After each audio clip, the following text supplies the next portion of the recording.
जय श्री कृष्णा। मैं संध्या शर्मा श्री चैतन्य महाप्रभु की कथा में आप सभी हरि भक्तों का स्वागत करती हूँ।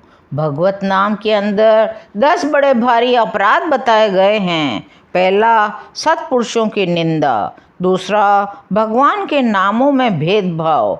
तीसरा, गुरु का अपमान। चौथा, शास्त्र की निंदा।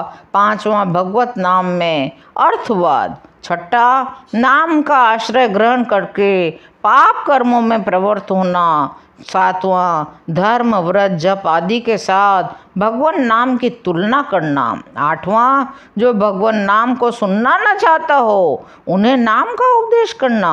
नौवां, नाम का माध्यम श्रवण करके नाम में प्रेम न होना।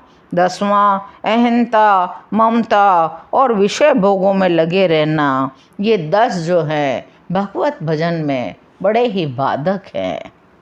अद्वैताचार्य जी के शिष्य थे निमाई के बड़े भाई विश्वरूप, और विश्वरूप ने उनसे बड़ा ही ज्ञान प्राप्त किया था। और एक दिन वे बाल्यकाल से ही सुशील थे, सदाचारी, मेधावी, संसारी विषयों से एकदम विरक्त थे। एक बार इनके मन में बड़ा ही वैराग्य उत्पन्न हो गया। ये सब कुछ त्याग कर 12 वर्ष की उम्र में ही घर को त्याग कर चले गए। शची देवी ने सोचा, ये अद्वैताचार्य जी ने ही मेरे पुत्र को घर से वैराग्य सिखा दिया है और मेरा प्यारा पुत्र परिव्राजक बन गया है। तब एक दिन अद्वैताचार्य जी को बहुत भांति भांति के विलाप करने लगी। तब अद्वैताचार्य जी ने कहा, शोक करने की क्या बात है, विश्वरूप ने कोई बुरा काम थोड़ा ही किया है, उन्होंने तो तुम्हारे 21 पीढ़ियों को तार दिया है। अब जब निमाई भी आचार्य के संसर्ग में अधिक रहने लगा, आचार्य ही अधिक सबसे भगवत भाव से इनकी पूजा स्तुति करने लगे, तो दुखी ने माता से नहीं रह गया। कहते हैं ना, दूध का झला छाछ को भी फूंक फूंक कर कहता पीता है। माता का हृदय तो पहले से ही घायल बना हुआ था। विश्वरूप उनके हृदय में एक बड़ा भारी घाव कर गए थे।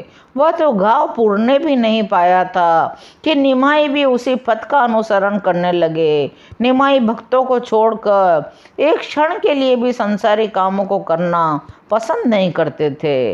अब वे विष्णु प्रिया जी से भी बातें नहीं करते थे।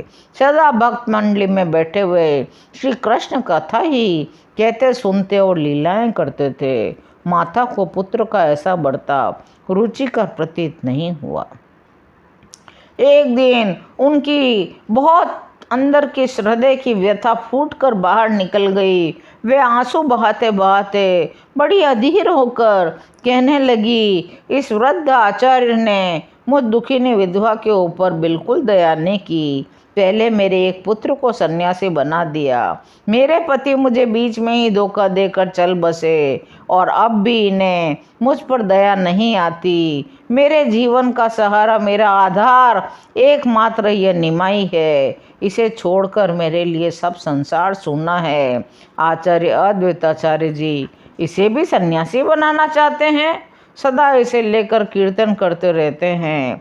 माता की इन बातों से श्रीवास आदि भक्तों को और अद्वैताचार्य जी को मन ही मन बड़ा दुख होता था। प्रभु भक्तों के इन मनोभावों को ताड़ गए। भक्तों को शिक्षा देने के निमित्त प्रभु ने माता के ऊपर कुछ क्रोध प्रकट करते हुए उस वैष्णव निंदा रूपी पाप का प्रायश्चित कराया। एक दिन प्रभु ने भगवत आवेश में भगवान मूर्तियों को एक ओर हटाकर भगवान के सिंहासन पर बैठ गए और भक्तों से कहा, वरदान मांगो। भक्तों ने, किसी ने अपने पिता की दुष्टता छुड़ाने का, किसी ने स्त्री की बुद्धि शुद्ध हो जाने का, किसी ने पुत्र का, किसी ने भगवत भक्ति का वरदान मांगा। तब किसी ने प्रभु से कहा, प्रभु ये शची माता सदा दुखिनी बनी रहती है, ये दुख के कारण सदा ही आंसू बहाती रहती है, प्रभु इनके ऊपर भी कुछ कृपा करो। प्रभु ने सिंहासन पर बैठे बैठे ही भगवान के आवेश में ही कहा, शची माता पर कृपा कभी नहीं हो सकती। इन्होंने वैष्णव का अपराध किया है, अपने अपराध करने वाले को तो मैं क्षमा कर भी सकता हूँ, किंतु वैष्णवों का अपराध करने वाले को क्षमा करने की सामर्थ्य तो मुझ में भी नहीं है। श्रीवास पंडित ने अत्यंत दीन भाव से कहा, प्रभु भला यह भी कभी हो सकता है जिस माता ने आपको गर्भ में धारण किया है उसका अपराध ही क्षमा न हो सके? आपको गर्भ में धारण करने से तो ये जगत जननी बन गई है। इनके लिए क्या अपना और क्या पराया, सभी तो इनके पुत्र हैं। प्रभु ने कहा, कुछ भी हो, वैष्णवों का अपराध करने वाला चाहे कोई भी हो, उसकी निष्कृति नहीं हो सकती। साक्षात देवाधिदेव महादेव ने भी वैष्णवों का अपराध करने पर वे उन्हें तत्क्षण नष्ट कर सकते हैं। श्रीवास पंडित ने कहा, प्रभु कुछ तो इनके अपराध का विमोचन का उपाय होना ही चाहिए।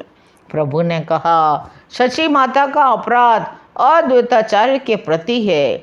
यदि आचार्य की चरण धूलि माता सिर पर चढ़ावें, आचार्य इन्हें हृदय से क्षमा कर दें, तभी यह कृपा की अधिकारिणी बन सकती है। उस समय आचार्य दूसरे स्थान पर थे। सभी भक्त आचार्य के समीप गए, सारा वृत्तांत सुनाया। आप आचार्य प्रेम में विभोर हो गए, रोते रोते कहने लगे, यही तो हमारे प्रभु की भक्त वत्सलता है। भला जगत माता सच्ची देवी का अपराध हो ही क्या सकता है? प्रभु हम लोगों को शिक्षा देने के लिए इस लीला का अभिनय करा रहे हैं और प्रधान पात्र प्रभु ने मुझे बनाया है। मैं हृदय से कहता हूँ, माता के प्रति मेरे मन में किसी प्रकार का बुरा भाव नहीं है। वैसे तो माता ने मेरा कोई अपराध किया ही नहीं है, लेकिन महाप्रभु की दृष्टि में यह अपराध है तो मैं इन्हें हृदय से क्षमा करता हूँ। रही चरण धूलि की बात, तो जगन माता सच्ची माता तो जगन माता हैं। उनकी चरण धूलि ही भक्तों के शरीर का अंग राग है। भला माता को मैं अपने पैर कैसे छुआ सकता हूँ?